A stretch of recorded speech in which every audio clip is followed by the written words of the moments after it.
I'm really surprised, man. I'm very excited about the number of people who aren't falling for the bullshit. Like, I was doing this last cycle, and it was a harder way to go. You had to really convince people that that these sellout corporatists, that they didn't have their interests. But now I'm like seeing it everywhere. It's to the point where they're calling everyone bots. Like they say everybody on Twitter is a bot now because it's so many people that are woke, and that's their only defense mechanism. Only response they have is to call them a bot. So I'm really excited about the number of people that I'm seeing, Graham, who just aren't accepting Kamala Harris. They're not accepting Kirsten Gillibrand. They don't even want to hear about Cory Booker. It's really inspiring, and it's enough to keep us going. Yeah, I think you bring up a great point. So there's a clip that more people are waking up because people have spent the last 2 years going, what the hell happened? How did this Trump? And some people, and I think the diehard Trumpers and the diehard Hillary people are a very small minority. They're the loudest and the craziest. They react the same way. They just don't want to hear any facts. Shut up, shut up, shut up. Like Trump gave a $1.5 trillion bailout to rich people. Shut up. Hillary, you're a sexist.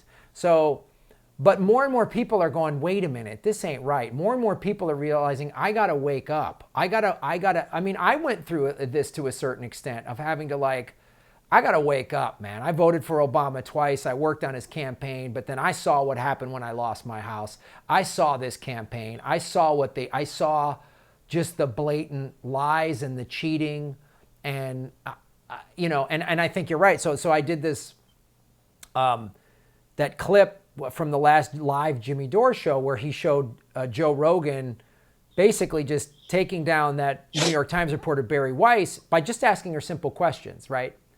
So that got 1 million views. Yeah, just asking questions like, why? Why? What's it told you? Why do you feel this way? Yeah. That's basic stuff. So she didn't really have any responses. I saw that clip. I did one as well, and you're absolutely right. So you woke up, other people are waking up, and look, the beauty of it, Graham, is that you're now waking up other people as well. Mm-hmm. You're not just woken going, okay, I got it. You're like, let me share it. I got it, so let me give it to some other people and get them out of the darkness. And the same thing happened to me. My viewers told me about Bernie Sanders. I wasn't interested. My viewers educated me about Jill Stein back in 2014, 2015. So that's how I got woke up, because I hated politics. I was talking about social issues, Graham. I wasn't talking about politics. To me, politics was a dead end. You can't trust any politician. And then, Lord behold, I think he was 73 at the time, a 73-year-old white dude from New York, Jewish guy, actually was speaking pains that I've seen in communities that I've lived in all my life. And I'm like, God, this guy gets it. Mm-hmm. And he's been doing it for 30 years. Where the hell have I been? So that's what got me excited. It got me involved. Well, that's great to hear, Tim. So before we go, well, let's talk about. So what do you think about Tulsi Gabbard? Oh, good, man. This is. I really like Tulsi Gabbard. Mm-hmm. I feel like her campaign can go really far. I think that she's exciting to listen to because there's a sense of integrity and character when she speaks, man, that I just don't get from a lot of the other candidates. We know she's a peace candidate that wants to bring our troops home. This is very refreshing in a sea of warmongers.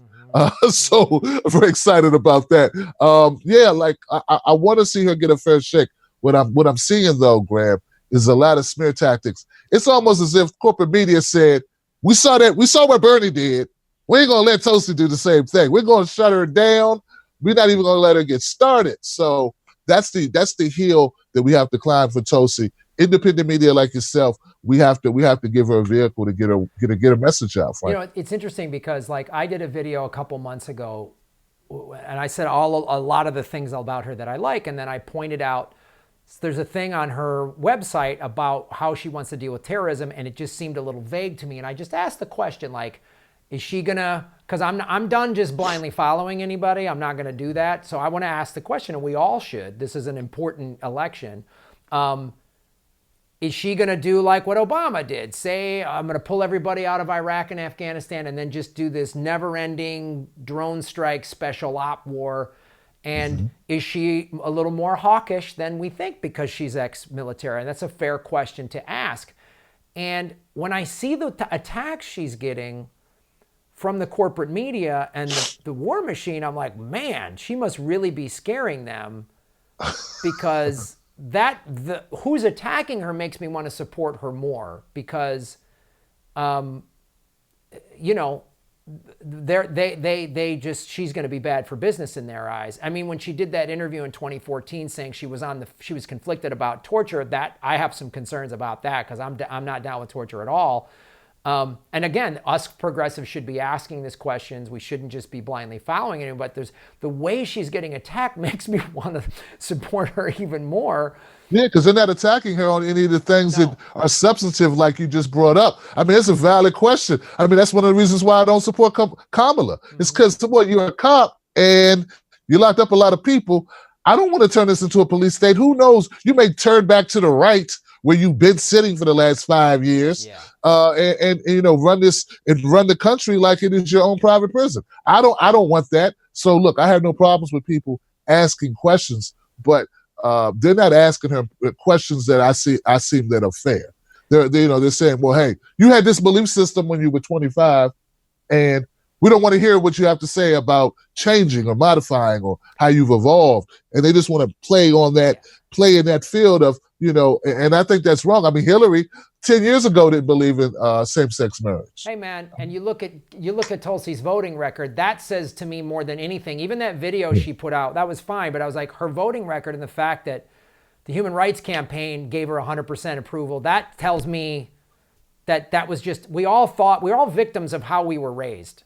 You know, absolutely. We're all victims of being dumb Americans. You know what I mean? Like we're all victims of whatever, and we've evolved. That's why we're progressives, because we want to expand our worldview and our thinking and find the best solution to stuff.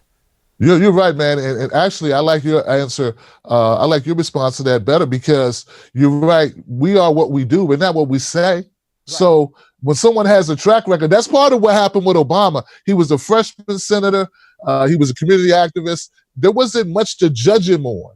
Like, if he would have gave us more, so don't feel bad. I voted for Obama the first time too. It's like he didn't give us any indication, you know, at least not initially. You know what I'm saying?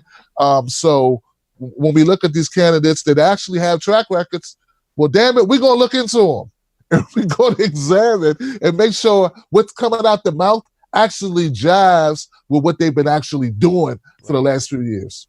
Right.